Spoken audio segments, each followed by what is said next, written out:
Hello and welcome back to Life in Recovery.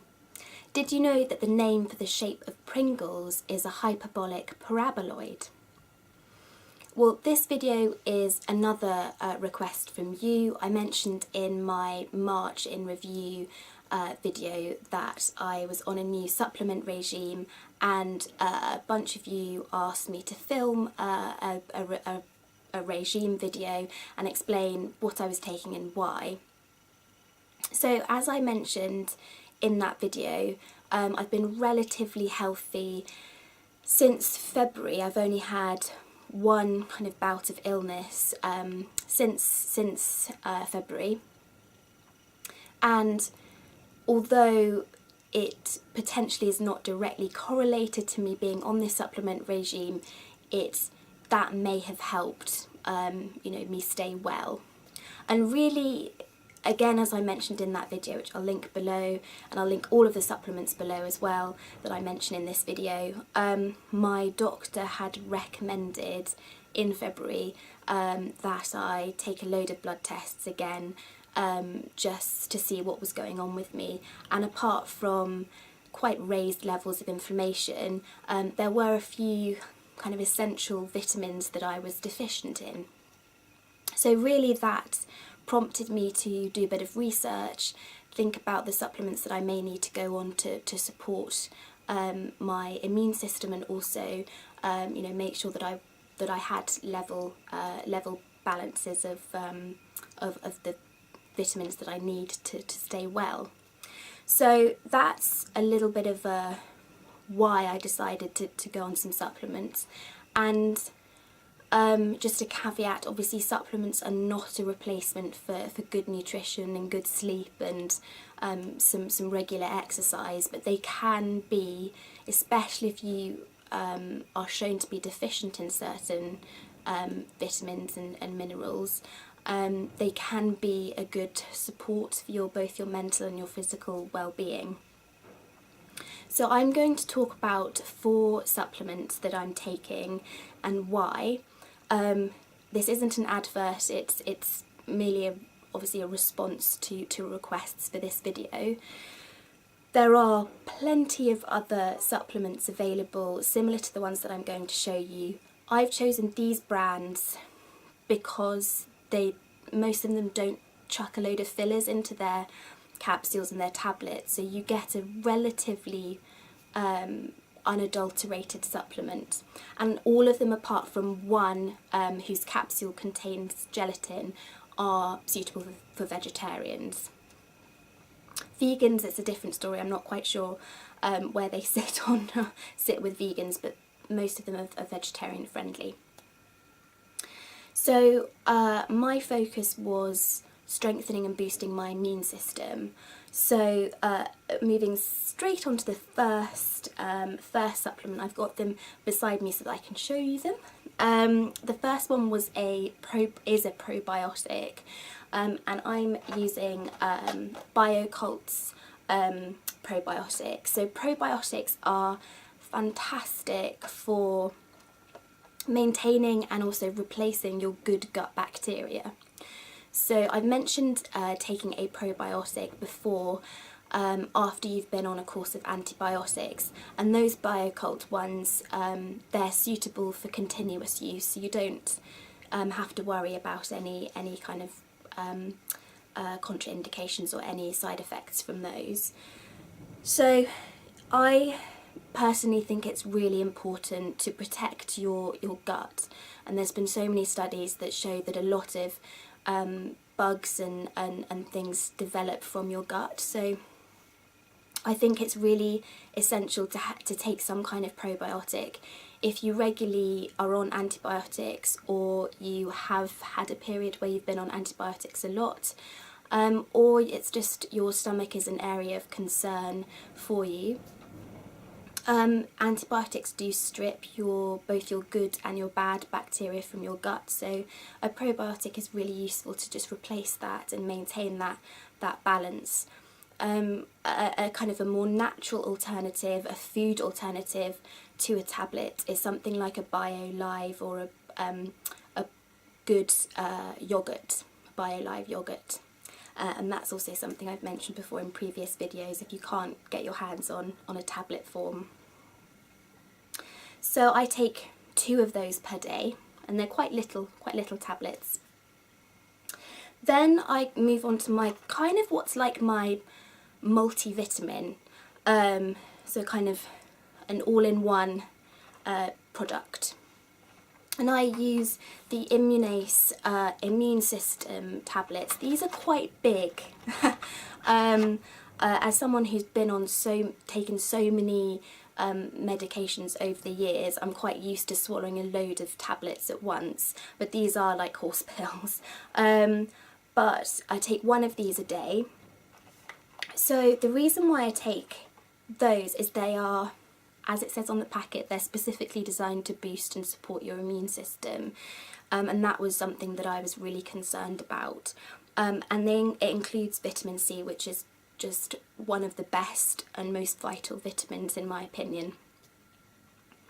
So the third supplement that I take, something was a little bit experimental for me, which was taking Spirulina. So I take 3 of these a day.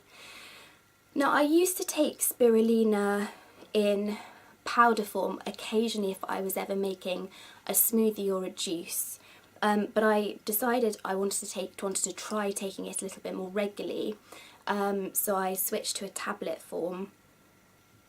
And Spirulina, it's one of those, it's known as like a superfood, and that's always a label that I'm fairly sceptical of. I don't know really whether it actually has any scientific meaning to it. So I'm just trialling it for now, but Spirulina contains, and I've written it down because it's such a long list, potassium, calcium. In fact, it contains 26 times the amount of calcium than milk does. It contains magnesium, zinc, selenium, phosphorus and iron. It contains A, B and E vitamins, and it's really rich in protein. So I think it's quite a good supplement to take. And as I said, I take 3 of those. So that's more of a niche product, a little bit of a kind of trendy product as well, which I normally wouldn't buy into, but I do feel that having something that's really very intense in colour, very green, you can see the capsules, they're dark green, really can boost a lot of those essential vitamins that I lack. And then finally, the last one that I'm taking is I take 1 of these of this black elderberry extract a day, and so this is really high in flavonoids, and flavonoids are known for their anti-inflammatory and antioxidant properties, and obviously as inflammation was a concern for me, that was something that I thought may be worth looking into. Flavonoids are also known to detoxify and support your cardiovascular and your nervous systems. Lots and lots of fruits and vegetables also contain flavonoids, like berries and beans and salads as well. So that's that's a way that you can get some flavonoids into your diet without taking it in pill form. But also these capsules here, they're very high in vitamin C and zinc, which really boost your immune system and really support that. So for me, that was a little bit of an extra bolstering of the Immunase product that I've been using as well. So I take 1 of those a day, but they do recommend in winter time, when you could be more prone to colds and coughs and sniffles and things, to take 2. And I did during February, March, I was taking 2 a day. And all of those supplements, apart from the black elderberry extract one, which is the capsule that contains gelatin, are suitable for vegetarians, as I've already mentioned. And just briefly, on a more practical note, those are all of the 4 that I've been taking quite regularly.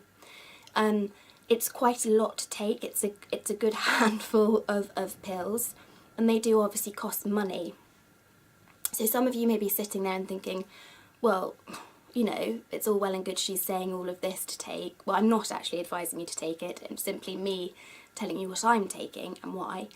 But, you know, it must cost an arm and a leg. And I've done the costings, and it's £1.60 per day for all of those tablets. So your entire dose of everything that I've just mentioned would cost you £1.60 per day, which I don't think is very much, considering what we spend on a coffee, or it's really not very much if it really is having a beneficial impact on your health, and that's a price that I'm willing to pay.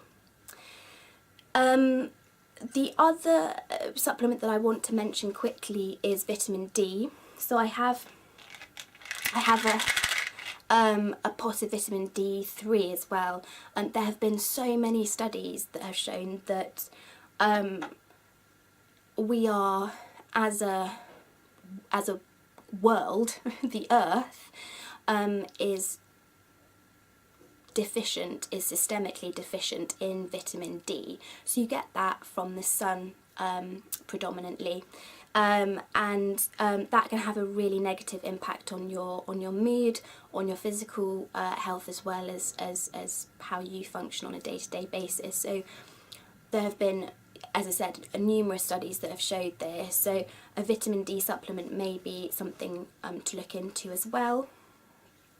Another video that may help is my one about mood boosting and body boosting foods to eat. Obviously I'm talking about tablets, I'm talking about things that have been manufactured that aren't, although a lot of them have used natural derivatives like the spirulina and the black elderberry extract, they have been interfered with and doctored. So if you want to go down the more natural route and really feed your body with unadulterated foods and things, maybe take a look at that video. It's quite a comprehensive video where I talk about foods that are naturally packed with nutrients, and I'll I'll detail that below. And I just want to leave you with this quote, and it's from Hippocrates, who said, "If we could give every individual the right amount of nourishment and resources and exercise, not too little and not too much, we would have found the safest way to health." So until next time, goodbye.